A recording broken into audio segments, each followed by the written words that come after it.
Sono qui a comprare il cotechino con mia figlia, comunque ho già preso la faraona da fare arrosto, lo stinco di vitello arrosto. Cosa comprate per il pranzo, per il cenone di Natale? Veramente noi non compriamo, siamo i mussi delle nostre madri. Le nostre madri sono in coda.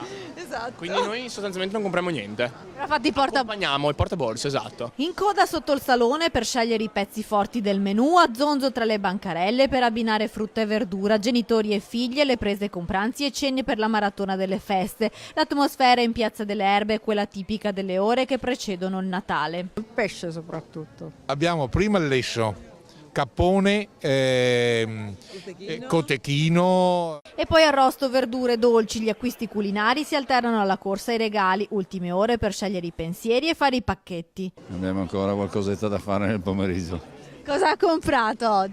Qualcosa per i figli e per le nipotine. Da nonna ha già comprato tutti i regali? Sì, tutti impacchettati con le scritte per i gruppetti per famiglia.